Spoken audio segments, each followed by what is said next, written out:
Bismillahirrahmanirrahim. Halo teman-teman. Pada kesempatan kali ini kita akan membahas atau berlatih bagaimana mengerem. Nah, mengerem ini nanti saya kategorikan menjadi dua.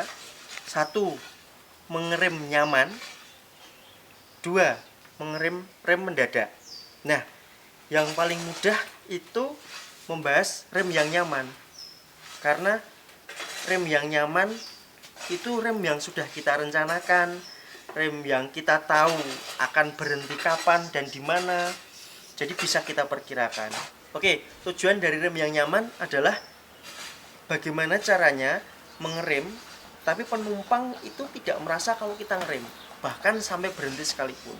Maka triknya begini, teorinya begini, nanti kita praktikkan juga. Kita tetap rem tapi dari jarak yang jauh. Misalnya kita berhenti, kita akan berhenti 10 atau 20 meter ke depan misalnya. Maka sebelum itu kita sudah harus rem tuh. Perlahan saja. Kopling tidak usah ditekan dulu. Perlahan saja, perlahan sampai mendekati mau berhenti, begitu rem baru kita tekan penuh, netralkan. Nah, sebelum berhenti nyet begitu, rem itu kita tarik, kita lepas sedikit dulu aja, nyet, lalu injak lagi. Supaya apa? Supaya kampas rem kita tidak nyepet sampai akhir gitu. Kalau kampas rem kita masih aktif sampai akhir, maka yang terjadi mobil akan seperti ini, nyut begitu. Berhentinya tetap akan nyut begitu, sehingga penumpang akan tetap kena itu, maju dulu baru rebah lagi. Jadi usahakan remnya perlahan, setelah mau berhenti lepas dulu remnya, injak sedikit. Tujuannya supaya penumpang tidak begini loh. Untuk rem nyaman gampang, nanti kita praktekkan. Nah, yang membuat saya berpikir bagaimana menyampaikan teori rem mendadak yang aman. Saya pikir yang namanya rem mendadak akan sulit untuk mencapai kata aman. Karena apa? Misalnya nih, kita punya kesempatan untuk tidak tabrak depan. Tapi karena namanya rem mendadak, maka kita tidak tahu tuh depan apakah bisa mengerem dan tidak menabrak kita. Depan. Sorry, belakang. Ini efeknya kalau sehari syuting 3 video. Sudah capek, ngomongnya sudah sambil mikir. Oke, dimaafkan, semoga tetap kalian bisa memahami apa yang saya sampaikan. Kita bisa tidak menabrak depan, tapi apakah belakang kita bisa seperti itu karena dia punya persiapan ngerem jauh lebih sedikit dari kita. Nah, maka dari itu tips yang bisa saya sampaikan supaya terhindar dari rem mendadak adalah jaga jarak dengan depan, itu saja. Jaga jarak aman dengan depan. Jaga jarak aman itu berapa toh? Kalau di tol ya katakan 8 meter. Tapi kan 8 meter itu jauh sekali ya. Itu memang aman. Kalau kalian lihat video saya ketika mengemudi jarak jauh, nempel pun saya tetap jaga jarak yang sangat banyak. Tidak segini itu tidak hanya semeter 2 meter tidak. Tetap saya di atas 5 meter. Nggak apa-apa jauh sedikit, tapi kan yang penting aman. Nah, beda ketika kalau rem mendadak, misal depan terjadi insiden atau ada orang nyebrang dadakan. Kalau seperti itu, kita cuma berharap ya, ambil desain dulu yuk. Misal ngerem mendadak karena menghindari orang nyebrang. Seperti itu jelas. Nyebrang yang nyelonong. Seperti itu jelas. Saya pun sebagai pengemudi hanya bisa berharap tidak menemui orang-orang alay seperti itu. Kalau alay ya nyebrang nyelonong, mungkin kesusu, tapi mengganggu keselamatan orang lain ya saya juga. Tapi saya cuma bisa berharap tidak menemui orang seperti itu. Kalaupun menemui, saya sih bisa melakukan ya teman-teman. Bagaimana ngerem mendadak? Tekniknya begini, cuma lihat spion kanan kiri. Kalau belakang tidak ada mobil lain, saya bisa lebih mudah hanya ngerem saja, remnya saja nyut begitu. Yang penting tidak tabrak depan. Yang saya takutkan adalah tabrak belakang. Cuma kalau kalian mengemudinya masih maaf, jam terbangnya belum banyak, saya yakin teman-teman tidak akan membawa mobil dengan kecepatan penuh. Saya yakin itu. Jadi untuk rem dadaan, saya yakin teman-teman semoga tidak membutuhkan materi itu, sehingga yang kita ajarkan hanya fokus di rem yang nyaman. Untuk itu langsung kita praktekkan. Oke teman-teman, karena ada dua jenis pengereman. Yang pertama pengereman nyaman dan yang kedua adalah pengereman mendadak. Untuk saat ini kita praktekkan dulu pengereman nyaman. Pengereman nyaman yang saya maksudkan di sini tuh harusnya penumpang kita itu tidak merasa kalau mobil ini kita rem. Taunya mereka mobil tiba-tiba berhenti saja. Jadi sekali lagi saya ulangi, untuk pengereman nyaman target kita nantinya adalah penumpang tidak merasa mobil ini kita rem sekalipun mobilnya kita rem sampai berhenti. Misalnya di lampu merah yang kita sudah tahu bahwa kita akan mengerem di situ. Berikutnya mengerem intinya mengerem karena sudah sampai tujuan depan rumah begitu misalnya. Jadi mengerem yang kita sudah tahu tujuannya. Sekali lagi mengerem nyaman kita maksudkan supaya penumpang benar-benar nyaman, bahkan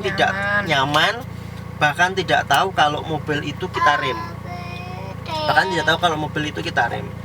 Nah, pengereman nyaman memang kita rencanakan karena kita sudah tahu akan berhenti di mana. Sekali lagi saya sampaikan, saya memang mengajak tim saya, anak dan istri, tenang saja, mereka sudah terlatih. Karena saya jadi YouTuber sudah hampir 2 tahun, jadi sudah sangat biasa dari dia kecil. Ya Dit ya, kita nanti akan mengerem ya Dit, kamu pegangan ya, aman toh? Oke, pegangan, mengerem. Ini sekali lagi kita praktekkan pengereman nyaman. Saya ulangi sekali lagi, pengereman nyaman karena sudah tahu di mana kita akan ngerem, maka dari itu saran saya mengeremlah dari jarak jauh begitu, supaya tidak efek pengereman tidak terlalu terasa, agak cepat ya. Jadi seperti ini misalnya kita sudah harus rem. Jadi diremnya perlahan. Nah, ketika hampir berhenti begini, remnya justru kita kurangi sedikit, baru kita rem. Tidak terasa toh penumpang? Yes. Tepuk tangan untuk Mas Wahidi. Sumpah tadi benar-benar tidak terasa, padahal saya akselerasi bisa sampai 40 km per jam. Intinya seperti itu. Maaf saya tidak bisa praktek di pinggir jalan raya, di jalan umum, karena ini termasuk video yang sifatnya akrobatik. Saya takut dikritik lagi, maka saya praktekkan di dalam perumahan saja, di depan rumah saya sendiri. Saya ulangi sekali lagi, akan saya coba tambah kecepatannya. Kalau tadi hanya 40, coba saya bisa berbuat apa untuk menambah kecepatannya.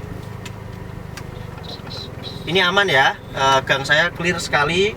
Dia sudah tetangga di sini sudah tahu profesi saya, maka ketika saya beraktivitas di sini, anak-anak mereka tentu saja sudah masuk rumah masing-masing.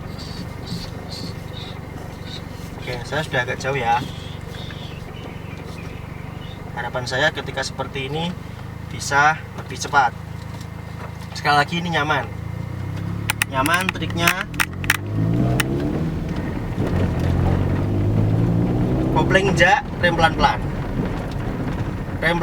Justru ketika hampir selesai posisi begini, rem kita lepas sedikit lalu kita injak lagi. Kenapa harus kita lepas sedikit? Supaya pengereman nanti tidak benar-benar ngunci. Kalau benar-benar ngunci maka jatuhnya akan seperti ini, nyut begitu. Jatuhnya akan ngek begini. Jadi tetap ada efek penumpang itu terhentak ke depan lalu ke belakang lagi. Beda cerita kalau sebelum berhenti rem kita lepas, itu kan akan berhentinya nyaman sekali. Coba saja dilepas sedikit lalu injak perlahan sedikit. Sekali lagi sedikit, saya bicara tidak dengan ukuran karena tidak bisa saya jelaskan secara ukuran. Relatif sekali pelajaran kita kali ini karena terkait settingan rem mobil teman-teman, tebal tipis kampas rem teman-teman. Jadi teman-teman sendiri yang tahu, cuma triknya begitu. Sebelum berhenti, yes, bentar ya, tak closing dulu ya. Tas dulu sih toh. Ngupel. Jarak. Jadi sampai apa tadi ya? Untuk rem nyaman, usahakan sebelum berhenti kita lepas sedikit, lalu injak lagi perlahan begitu. Intinya ini akan intinya ini akan teman-teman akan terlatih kalau sudah sangat sering mengemudi. Baiklah, bagaimana ketika rem mendadak?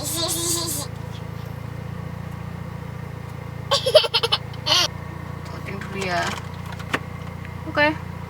Teman-teman, untuk materi rem mendadak ini saya tidak bisa menjelaskan dengan teori bagaimana ngerem mendadak secara aman begitu. Saya pikir tidak ada, karena rem mendadak tetap ada risiko, karena rem mendadak itu usaha pengereman yang tanpa kita inginkan. Jadi tidak kita rencanakan, tidak kita ketahui kalau kita harus ngerem. Maka triknya kalau saya sih ya, triknya yang penting yang pertama kita tidak nabrak depan dulu. Yang kedua, usahakan kita juga tidak ditabrak dari belakang. Nah, ini yang susah di sini. Untuk tidak nabrak depan sebenarnya cukup mudah. Misal kita tidak nyandak, buang aja ke kiri. Ini dilakukan driver bis yang bisnya sudah agak tua, remnya tidak pakem, maka dia mesti akan begini, set begitu, buangnya ke kiri. Dan nek kira motor atau ke kanan. Yang penting tidak nabrak depan dulu aja, Nah, berikutnya bagaimana supaya kita tidak ditabrak belakang? Ini yang saya sendiri terus terang saja belum bisa menemukan ramuannya. Karena apa? Karena kita sendiri pun dadaan, otomatis belakang juga dadaan. Maka trik, ya ini sekali lagi triknya saja. Jadi triknya saja, saran saya selalu jaga jarak aman dengan depan. Itu untuk mengurangi kemungkinan rem mendadak, karena depan juga ikut rem mendadak. Kalau depan rem mendadak, Dek, sebentar dulu toh. Ayah harus memikirkan bagaimana cara menjelaskan dengan gamblang. Nah, ayah akan pusing ketika kamu juga berbicara. Oke, kamu diam dulu ya. Nanti gantian ya. Oke, tos ya toh. Oh iya, ampun ngupel toh. Oke, misalnya nih depan rem mendadak, kalau kita jaga jarak kan kita tidak harus rem mendadak karena kita masih ada space untuk rem nyaman. Itu kurang lebih seperti itu. Nah, tetapi kok kepepet kita harus rem mendadak, yang penting nyandak dulu aja.